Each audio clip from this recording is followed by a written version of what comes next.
Update pembunuhan sekeluarga di Magelang. Rencana pernikahan sirna, Deka tewas diracun sang adik. Rencana pernikahan Deka, salah satu korban teh hangat dan es kopi beracun di Magelang sirna.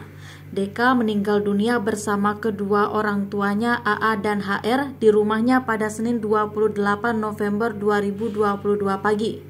Ketiganya meninggal setelah mengkonsumsi minuman beracun. Tragisnya, pelaku yang melakukan pembunuhan dengan cara membubuhi racun arsenik ke dalam minuman teh dan kopi yang diminum oleh satu keluarga tersebut adalah adik kandungnya sendiri berinisial DDS. Racun yang dibeli secara online tersebut dibubuhkan oleh DDS pada teh dan kopi pada Senin 28 November 2022 pagi. Ketiga korban yakni DK, AA dan HR yang meminum teh dan kopi beracun tersebut pun langsung meninggal dunia. Ketiganya meninggal tak lama setelah mengkonsumsi teh dan kopi beracun di dalam kamar mandi. Kini, rencana Deka untuk bersanding di pelaminan sirna. Deka meninggal di tangan adik kandungnya sendiri. Kakak HR dan Pak D Deka, Agus Kustiardo, membenarkan kalau keponakannya tersebut akan menikah. Hanya saja kapan pernikahan itu akan dilaksanakan belum ditentukan karena belum ada pertemuan dengan keluarga besar. Memang ada informasi akan menikah, tapi belum tahu kapannya, soalnya belum ada rembukan dengan keluarga.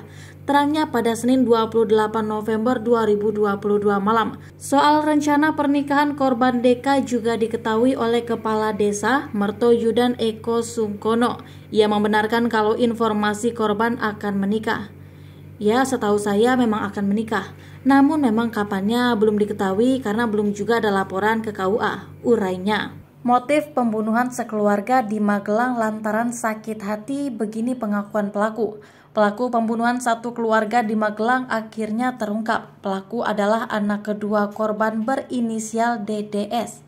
DDS sebelumnya sudah diamankan oleh polisi tak lama setelah polisi melakukan olah tempat kejadian perkara di lokasi penemuan mayat di Jalan Sudiro nomor 2 Gang Durian RT 10 RW 1 Dusun Prajenan Desa Mertoyudan Kabupaten Magelang. Dari pemeriksaan maraton yang dilakukan oleh penyidik, DDS akhirnya mengakui semua perbuatannya yang menaruh racun di minum teh hangat dan es kopi yang diminum para korban. DDS mengaku sengaja menaruh racun di minuman karena sakit hati terhadap orang tua dan kakaknya. Selama ini DDS mengaku dibebani oleh keluarganya untuk membantu perekonomian keluarga setelah ayahnya pensiun. Sementara kakaknya tidak dibebani untuk membantu perekonomian keluarga. PLT Kapolresta Magelang AKBP Muhammad Sarajat Zakun mengatakan motif pembunuhan berencana yang dilakukan oleh DDS karena sakit hati. Menurut Kapolres, sakit hati pelaku terhadap orang tua dan kakaknya ini bermula saat sang ayah memasuki masa pensiun sekitar 2 bulan silam.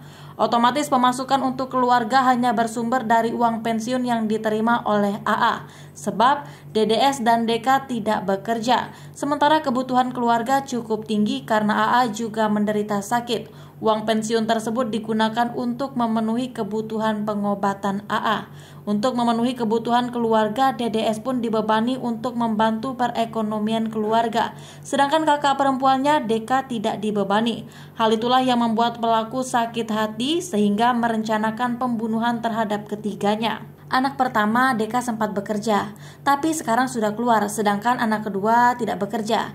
Tapi dia dibebani untuk membantu keuangan keluarga. Hal itulah yang membuat pelaku menjadi sakit hati. Jelasnya, DDS pun kemudian merencanakan pembunuhan dengan membeli racun jenis arsenik secara online.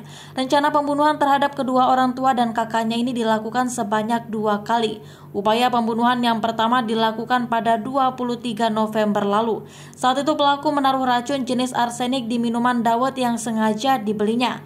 Kemudian dawet-dawet itu diberikan kepada orang tua, kakak, serta beberapa orang lainnya. Rabu sudah mencoba meracuni korban, tapi kadar racunnya rendah sehingga hanya membuat korban muntah-muntah. Jelasnya, karena gagal pelaku kembali melakukan aksinya dengan menaruh racun di minuman teh dan es kopi pada Senin 28 November kemarin. Pelaku menaruh racun sebanyak 2 sendok teh ke minuman yang diminum oleh para korban hingga akhirnya meninggal. AKBP Muhammad Sajarot Zakun menambahkan saat itu pelaku sudah ditahan penyidik dan dijerat dengan pasal 340 KUHP dengan ancaman hukuman mati atau seumur hidup.